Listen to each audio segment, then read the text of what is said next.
Hi there, my name is Sheila Gemma, and I am the founder of Connected Sponsors.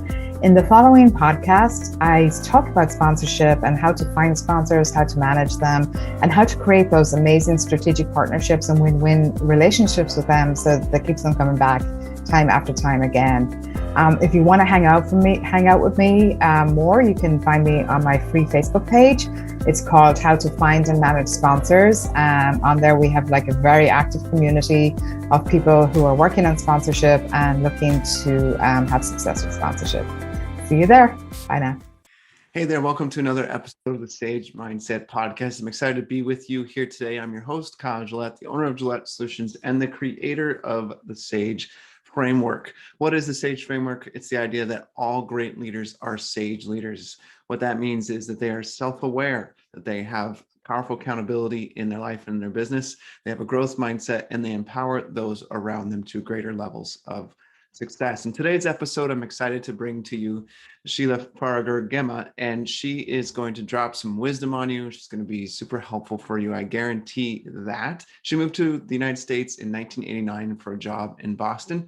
She figured she would stay for a few years before returning home to Ireland, but 30 years later, with a husband, 2 children, and a handful of successful businesses under her belt, she may be here to stay. Sheila has an entrepreneur spirit, which led her to the world of marketing consulting. Through her company, Connected Sponsors, she helps event promoters monetize their events by building long-standing relationships and partnerships with sponsoring companies. Some events she's helped are Traffic and Conversion, Profit Con, Underground, and MFA Live. So on this episode, we're going to learn a lot about sponsorship. We're going to learn a lot about marketing and how to build relationships with your partners, with other sponsoring companies to help grow your business, to create events that can grow your business, grow your brand. So I'm excited for Sheila to be here with us and for you to get some wisdom from this wonderful lady. So thank you for being here.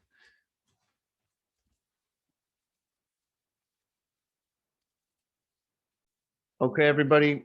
Well, thank you for joining us for another episode of the Sage Mindset Podcast. I'm excited to have Sheila here with us. So welcome to the show. I'm pumped to hear your wisdom and your experience.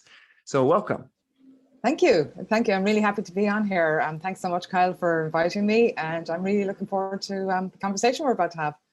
So after 30 years in the US, you still have your accent, I noticed. I do. Well, it's funny. So sometimes I'll be talking to people and literally about 15, 20 minutes into the conversation, they'll kind of stop short and they're like, "Are you Irish?" And I'm like, "Yep, have been for the whole last 20 minutes as well." So I don't know. Sometimes I think I've become more Americanized. I'm not sure, but That's great. No, that's great. I am a sucker for accents for whatever reason. I just am. But let's jump in. So can you tell us your origin story about your business and what inspired you to start it and what's kind of your heart behind it? Sure. Yeah. So my heart is my children. I came over to the States, like you say, just over 30 years ago. I got an offer of a green card. So I applied for jobs everywhere, ended up getting a job in Boston. So that's kind of how I got to Boston. And at that time I was pretty young. I was just out of college. And if you told me that I was going to be here for the rest of my life, I would have probably not gotten on the plane because that was not the plan at all. My big fear was I'd meet an American and get stuck over here. And that's pretty much what happened. So, 27 years of marriage later, I'm not really complaining. But once we started having children, I was working in biotech. My background was in biochemistry. And I knew when I was pregnant with my first daughter, who is Ashling, I knew I didn't want to go back to work. And it wasn't that I didn't want to work. I just wanted to have the freedom to be with her. And prior to that, I was kind of on like a career track. I never really thought about starting my own businesses, even though my parents are entrepreneurial. We were kind of raised to go to college, get a permanent pensionable job, and be safe and all this kind of stuff. So that's kind of the track I was on. But when she was born, I knew that I didn't want to, like, I was on maternity leave. I knew I didn't want to go back. I actually had kind of like a countdown timer when I was still working of how many days I'd left before I went on maternity leave. I mean, the plan was in my head, but it wasn't thought through. I wasn't sure what I was going to do. And one day I was having a conversation with my dad, who's always kind of been my business mentor as well as my dad. We were very close. And he asked me, he's like, "So what do you think you want to do?" And I'm like, "Dad, I haven't a clue, but I know I need to make money and, contribute to providing for the family as well."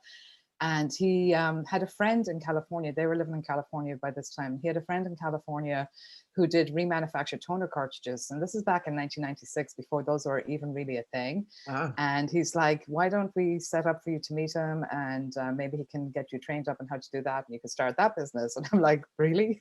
That's what you came up with? But it actually worked out pretty well. So I went over there for a week. I learned everything I could. I came back. I started calling accountants because I figured they probably print a lot of stuff, and started the business. And it really kind of supported what I was trying to do. I was home all the time. My kids were home all the time. I did another daughter 2 years later. Eventually, you know, they had to, I would have them in daycare for a few hours a day because I wasn't getting anything done. But it really supported what I wanted to do. And I ended up selling it about 8 years later. And just, I continued to progress kind of on my entrepreneurial journey. So that was, yeah, but my kids have, I mean, they're in everything I do. So they've always been kind of like the backbone of what I do. And I've always felt that business is there to support you versus the other way around. So I didn't want to like buy myself a job. I wanted something that I could do on my terms that would support what I wanted to do with my life. So that's kind of it. I think I like that. The idea that the business is there to support you versus the other way around. And I Yeah. think that the whole workaholism thing twists that, obviously. Yeah, if I can just, I'm going to hold up my phone for a second. So I had a business coach kind of roundabout, maybe a little bit later on, but he always said, like, if this is your business, and my screen thing is broken, so it kind of falls apart. But if this is your business, shouldn't be you. You shouldn't be there to support your business. Your business should be there to support you. Yeah. And that's always just kind of stuck with me, that you know, that's is the way it should be. And it doesn't matter if you grow your business big or small. It matters how it supports what you're trying to do. I think we have all these kind of like labels, like, are you $1 million business? Are you a multi-million-dollar business? Are you a corporation? How many employees do you have? And it kind of doesn't really matter if that's not what you're looking for. So that's my thought on it. Well, it's interesting that we're talking about this, because my wife and I were talking last night about what's happening with her job and then my business, because she's a nurse and Oh, wow. she's working 36 hours a week, which is full time for a nurse. And we're going, well, what can we do to adjust this? And she found there's a job that's at 0.75, which is, you know, part-time, one less shift. And we were talking about it. And I said, so what's the point? What are we doing this for? What would the shift be about? And so we started to have this deeper conversation about the type of lifestyle we want to have for our kids, things we want to achieve, and the purposes behind it. Because if my goal is just to make money in my business, it doesn't, I don't know. It's kind What's of the empty, point of isn't that? it? Yeah.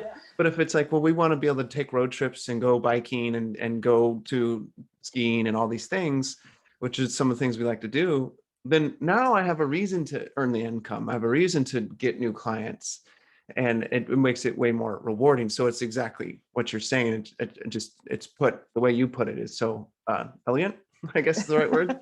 So, well, in Yeah, I this, mean, sorry, go ahead. no, go ahead. Yeah, I love that. I love that you're looking at it from that point of view, because life is short. And, you know, it's cliche, but everyone says on your deathbed, you're not going to remember that meeting or that decision you had to make, or, you know, you're going to remember the memories. That's hard to say. And that's like, I'm all about creating memories. You know, my kids are grown now, but I think they have good memories of things we did together when they were kids. Like, we just, you know, had a lot of fun, and they've turned out pretty darn good, I think, anyway. So I think everyone thinks that of their kids, like, mine are amazing. But yeah, so, you know, I'm happy with where it ended up. So at some point, though, in the midst of all of this, in 27 years of marriage and 30 years of being in this country and running 2 different businesses, and maybe more, I'm not sure. There was lots more. Okay. Yeah. There's gotta be some big failures. And one of the things that my listeners learn a lot from is the failures of other people. So can you share a little bit about a failure story and how you recovered from it, and what you're doing now, you know, the experiences and the lessons? Yeah. So I had one that just went gloriously wrong. So the kind of progression of businesses is I had the toner business. Through that, I met a gentleman called Jeremy Shapiro, and we started an information business together, and then started another one, and then met some other, and they were all around real estate, and met some other people who were investing in real estate, and formed this collaboration that we were going to go out and buy all kinds of apartment buildings and this kind of stuff. And the year was 2007, so that will give you an indication of what comes next. But it all came crashing down, and it didn't crash down in a day where I woke up the next day and it's like, okay, so that's over, let's go. It went on for years. It was like Chinese water torture. Yeah, so it's just like it finally ended around 2013, 2014. It was a long kind of, it was a big mess. But I remember there was one time, and I think this kind of leads into a further question, but I'm going to say it now. There was one time where we were sitting around my dining room table. We had an apartment under agreement. We had the second one coming behind it. So if this one worked, then like if this didn't go through, everything coming behind it would fail as well. And there was what got me into so much trouble was I had to do a oh my God, I forget the name now, but personal signature. So there's a term for it. I can't Notary? think. I'll think of it. Not a notary. Personal guarantee, sorry, PG, personal guarantee. So that's, and I was sitting at the table and I was looking around at all their faces, and my inner voice was screaming, no, stop, don't do this is wrong. And my entrepreneurial, like, get it done. I was like, this is just, I'm not going to stop 3 feet short of gold. This is something you have to push through and all the rest of it. So I pushed through, which was the wrong thing to do. It may have been the wrong thing to do, but I really believe as well that experience teaches you. So whether it was or not, maybe I had taken the safe path, and who knows, but it is what it is. But it was just like, it was a really trying time in my life. So financially it was devastating, but for me the big thing was I lost my confidence. Like I lost my mojo. So I used to be a really kind of decisive, yes, we'll do this, yes, we'll do this. I wouldn't take a lot of time around decisions. I didn't overanalyze things. I just moved through it. One of my favorite sayings is seek the swift sword. So if this is going to fail, let it fail quickly so we can move on. And after that, I'd be like, oh, I don't know if I should have a cup of coffee this morning. I had one already. Do you think I should have another one? I don't know what I should do, And I turned into this kind of version of myself that I hated. I was like, what is wrong with you, But it took a long time to kind of work through that and come out the other end and be confident again. And it still crops up every now and again. And it's like super annoying to me that it does. But, that was kind of, for me, the biggest loss. I mean, there was a lot of physical loss, but that for me was the biggest loss. And hopefully that's coming back. But every now and again I'll have that kind of uncertainty. Should I do this? Should I do that? So it's interesting that you knew your intuition said, don't do this, but then you fought that and went with maybe emotion instead.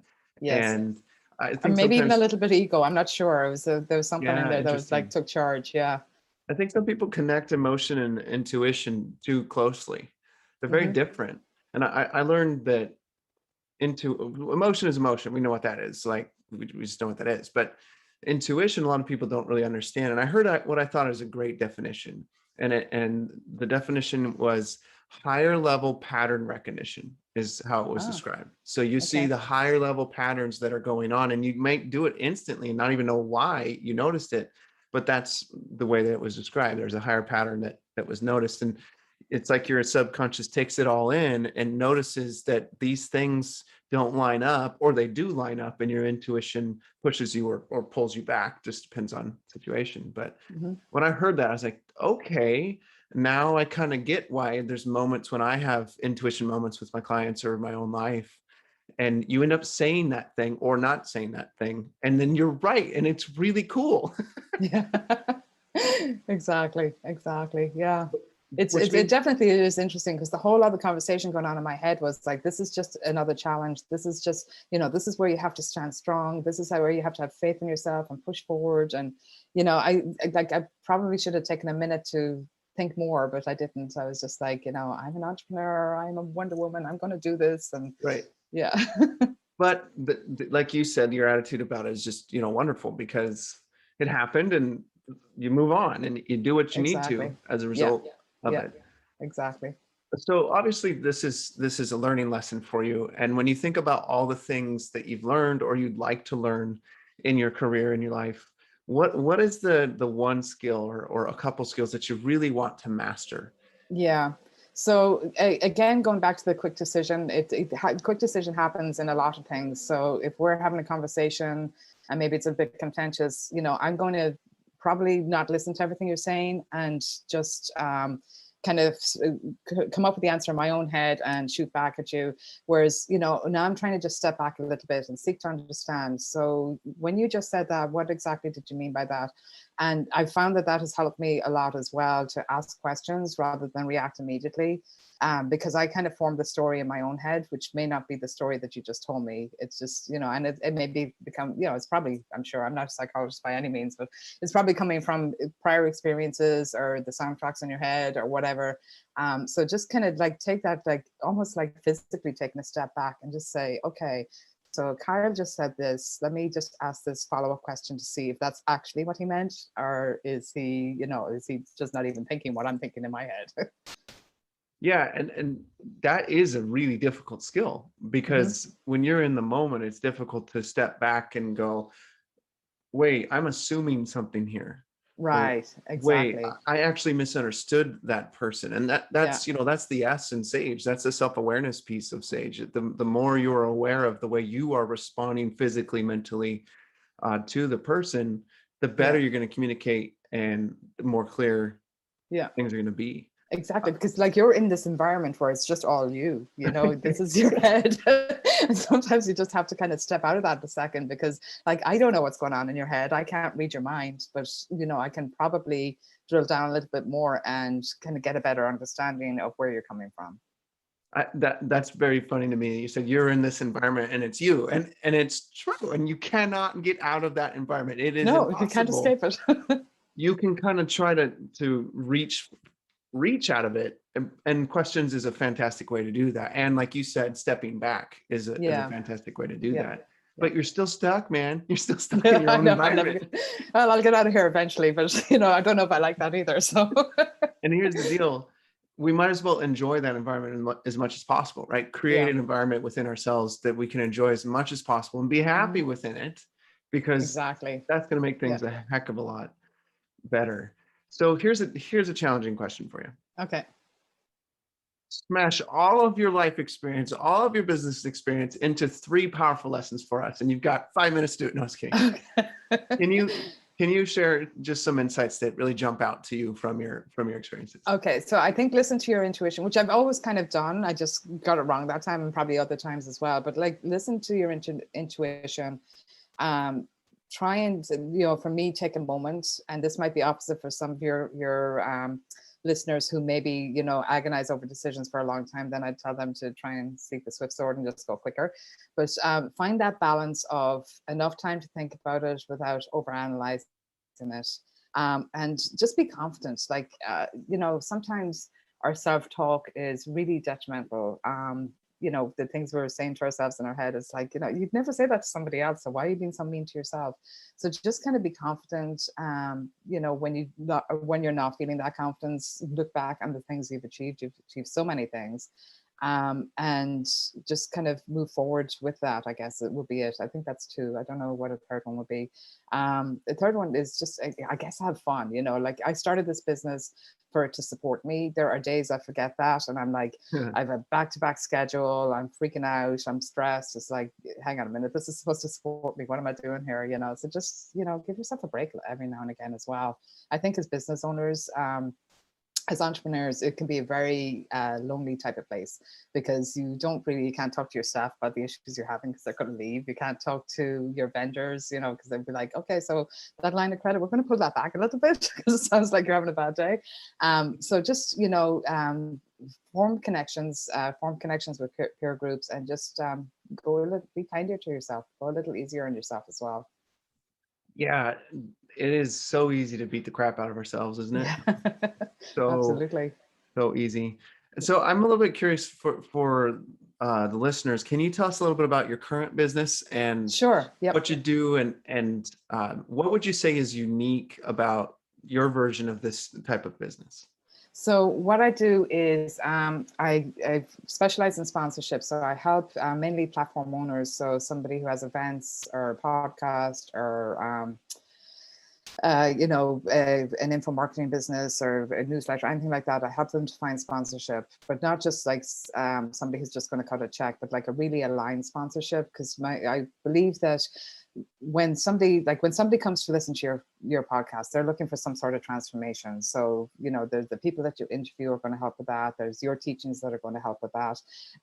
But also then, if you can layer in, if you know where they're trying to get and have a really good sense of your avatar, you can layer in other resources that will help them with that as well. So I did it myself for probably about the last 10 years, mainly through live events, finding sponsors. So I'd, create this sponsor hall outside the ballroom that you could go out and all your resources are there. And over the last year, I've pivoted into teaching other people to do what I do. And probably the unique thing is that there's just not many people who do this. So I'm constantly turning business away. Like people, as soon as people hear, I find sponsors are like, oh, can you find me a sponsor? No. So it's just, there's a lot of work in it. And it's very fulfilling work, but it's not something that you could have like 100 clients at any one time, because you just would go nuts. So I started putting together trainings on that. I've started building what I like to call event heroes. So they come through my trainings. We do some coaching and help them out to do kind of basically what I do. That's a lot of just bringing all those experiences together into a really powerful package, I'm going to imagine here, because yeah. It's like I've always been like in any of my businesses, I've always been kind of the connector, the strategic partner person. A lot of our business were info businesses. We do events, we bring in speakers, and I was always the one kind of who orchestrated all of that. And it's kind of like you want to curate, like when it's an event, you want to curate the perfect experience for your people who are going to be at the event, so that they can be fully supported. So that's always kind of been my strength, is just the networking side of things. So I've just kind of brought that into this, and it helps out really well as well. Yeah, and it takes, like you said, it takes time to do that, because you're not just grabbing a sponsor and they're throwing money at something. You're actually setting up a relationship that's going to last. And both parties are going to be very happy with the fruit of the work they both put in. And so it takes time to marry these folks. There needs to be a little bit of dating and interaction before you just, okay, we're done, give me my money. No. Yeah, exactly. I could see why you have to turn away people, because they may expect a quicker return, or you just don't have the margin. So you have a wonderful problem, Sheila. Yes, I know. I know. And it's finding the people with the mindset as well. Like a big red flag to me is like, so how much money do you think you can bring in for us? Or how many sponsors do you think you can bring in for us? It's like, let's dial that back a little bit. Like, what are we offering the sponsors? What's going to entice them to come in? But honestly, if you create this properly at the beginning, it is like a marriage. I use that analogy a lot as well. You'll just have something that goes year after year after year. So, think of a live event that maybe you do once a year. At the end of the 2021 event, you say, are you up for 2022? They say yes, I mean the paperwork, and that's it. It's that simple. The stuff that came before that probably wasn't as simple, but then it's just like, it just goes on. So as long as everyone's being fed, and there's a third component, you spoke about the host and the sponsor, but there's also the audience. So the audience that you're bringing into whatever the platform is, we want to make sure that they are getting huge value out of it as well. So, once all of that kind of meshes and does well, it's just beautiful. It's just, it's on autopilot at that point. Do you have a favorite event or favorite experience that you were able to help put together? I do. It was actually, it was an event run by 3 speakers. This was back in 2013. And I think my favorite part of it is the 3 speakers were so involved in the success of the event that they were like completely supportive of what I did.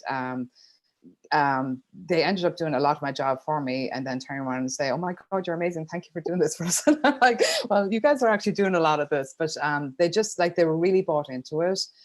Whereas sometimes event owners can be kind of, they almost abdicate rather than delegate. They just, here you go, this is what we have, just let me know how it works out. And it's like, it just, you need to have that kind of foundational start where everyone's kind of piling in together and helping figure it out. And, that because they know their audience much better than I ever will. So it's just, it makes more sense, you know. So yeah, and I've had a few other events like that since then as well, and it's great, you know, when people are just kind of open-minded and you know, we're just kind of brainstorming back and forth, and it's very open dialogue. That's really my favorite, when I feel like I'm part of the team and not just like employed by somebody to just do something and then they're mad because it's not happening, you know. Right. Well, it's no surprise that when you get good foundational communication and good engagement from all parties, that's going to work out really well. I mean, it's yeah pretty obvious, but and some people yeah, miss that somehow. exactly. But you know, the magic of it is like when everyone's kind of talking together, the ideas that come out of that are ideas I would never in a million years have had, you know. And it's just like someone says something and someone else says something else, the next thing we're talking about a third thing that's completely different, that's amazing, you know. And it's like it wouldn't have happened if that dialogue hadn't happened. So yeah, that's the magic in it, truly. You've heard of the improv principle, of the and yes principle? I have not. What is Oh, that? okay. So it's the idea. I don't know who created it by any means, and it's not me, but the idea that when you're in a meeting and you're brainstorming or you're just ideating, that whoever says an idea, everybody else in the room is like, okay, cool. And what else? And then someone else has an idea of somebody else. And it could be someone, you know, you're going to advertise by putting glitter in balloons and putting it over people's houses and popping the balloons and littering their yard with glitter that has your logo on it. You know, something stupid and crazy. Yeah. And people are like, oh, okay, that's an interesting idea. But then that idea sparks these other ideas because nobody's smashing ideas, and you create that collaboration. Yeah, exactly. And that's what it is. If you can come in with an open mind, and like, I mean, I've been in those kind of sessions where it's like, okay, we're going to put stuff on the board. Nothing is dumb, nothing is stupid. It all goes up there, and then we can go through and decide, you know, if something is just like out of our reach or whatever, you know. And it's great. Like it's you know, to have that, it comes back to culture. And just, you know, feeling for anyone involved, feeling like that you're respected, and that it's a safe place to, like, even if you throw out the dumbest idea, you know, it's like, it's okay. So maybe we won't do that, but you know what, that made me think of this. So I love that. That's amazing. Yeah, it's great. And I have fun doing it with my kids a little bit too, because kids have the wildest of ideas, and you go, oh, I love them. Yeah. Oh, that's brilliant. Yeah, exactly. Because they don't have a filter. They don't have a filter, and they don't know what no is, which is amazing. You know, I mean, why do we lose that when we become adults? It's like, you know, we just get so close-minded. It's awful. Yeah, I think one of my favorite clientele is those that are very creative, because they just make me think differently. They think outside the box in a way that is really refreshing, and they're not ashamed or afraid to do it, which then creates fantastic conversations and outcomes. So exactly. That's really exciting. For us, for the listeners, how can we support you? How can we get in connection with you to learn more about what you do and potentially work with you? Yeah, so I actually set up a little lead magnet for this. So it's a one-pager, which is an editable PDF, and it's called Finding Sponsors. And it's one of the low-hanging fruits that I use with the first time I speak to somebody. I call it Follow Your Checkbook. So especially if you're teaching what you do, there's just kind of a whole bunch of brainstorming things in there, and a little 15-minute training inside it that you can just really start to brainstorm on what it is that you use in your day-to-day. Would your students or audience need that? And you know, just kind of to create that initial list of who you're going to go after. So that is at connectedsponsors.com. So CONNECTED SPONSORS.com, and then /finding sponsors. Awesome. Well, I'll put that in the show notes. So for those of you that are interested in checking that out, please do check it out. You'll see it on social media. You'll see it on all the podcast channels, and eventually on YouTube as well. So click that link. I'm intrigued to click it myself. So I'm gonna find a way to catch that and click it and check it out. But thank you so much, Sheila, for being on this episode. I'm very grateful for the wisdom you shared with us. Thank you, Kyle. I really enjoyed it. This was awesome.